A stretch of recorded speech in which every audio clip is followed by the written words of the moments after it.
Welcome back. If you're new to this channel, my name is Jake Diego.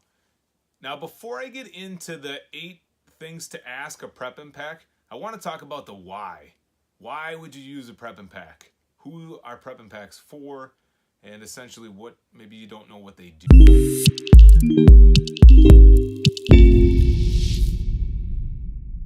Have you ever asked somebody to work for you, maybe a friend, and things changed, or they got older and you started all having kids and it was harder to find friends to help you out? Maybe you work outside of your house and you don't want people in your house that are strangers.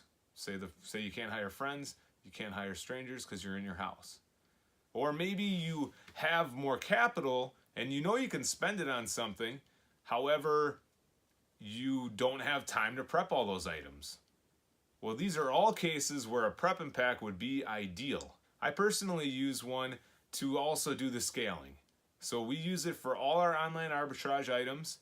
And then later on, closer to Q4, it's about 95%, 5% for the online arbitrage items. So in other words, we'll get about 5% here. For the retail arbitrage items, some prep and packs will actually take that, and we'll talk about this here later on in the video. But for all the coal stuff, we send all the coals to the prep and pack. And soon that's going to be some of the raw stuff.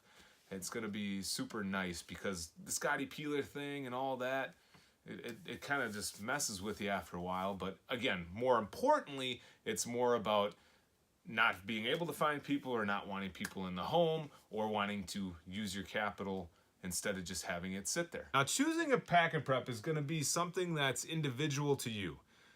It depends on your volume. It depends on your turnaround time, the kind of capital you have. Is your business retail arbitrage, online arbitrage, wholesale? It all depends on those things.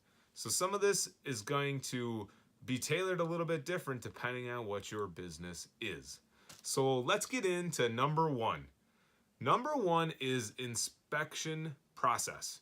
I think it's one of the most important things because if you go and sell something and it turns up as a used as new complaint, or say something is model Z76 and it only says 76 on that eyeliner or whatever, it's going to run into problems. So you want to ask them exactly what is their inspection process. You could go a little bit further and dig into that and find out, are they going to compare the product that comes to the Amazon listing? Are they going to be looking for multi-packs? Are they going to look for brands, models, sizes, weights, all those kinds of things? Number two is about timing.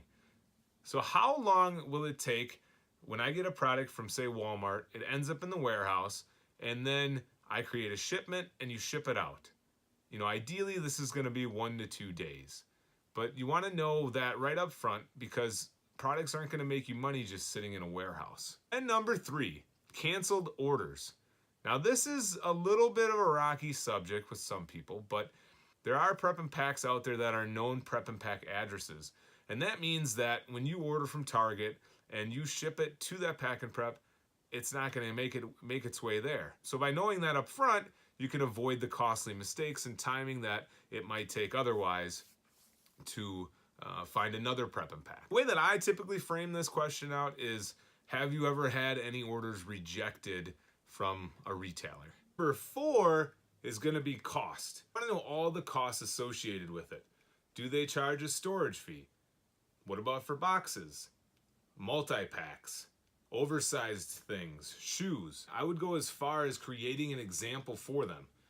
For example, if I ship 4 shoes, 20 shirts, and it takes 3 medium boxes and 20 poly bags, what is the total cost?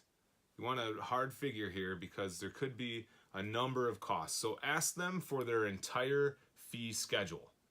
And then number 5 is terms. Is it due on receipt? Are the invoices generated every Wednesday?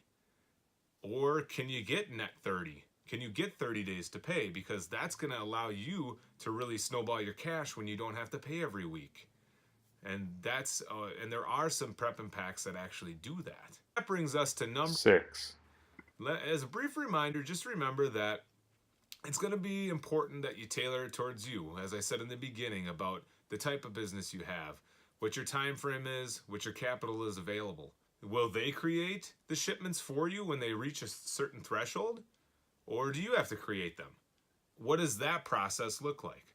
A lot of time it's going to be a shared Google Doc, and with my current prep and pack, I'll put the ASINs, I'll put the quantities, and then they'll let me know when it comes in and if it has an expiration date or how many came in, and then we'll create the shipment and then mark it off on the spreadsheet so that they know what's going out that day. Now we're at 7, and 7 is software. Think Inventory Lab. If you use Inventory Lab, could you possibly create the batch maybe? And then they'll take it from there and actually create the shipment and box it up? Or maybe you use some other kind of software. If you do, make sure to ask if they support it. Number 8, retail arbitrage.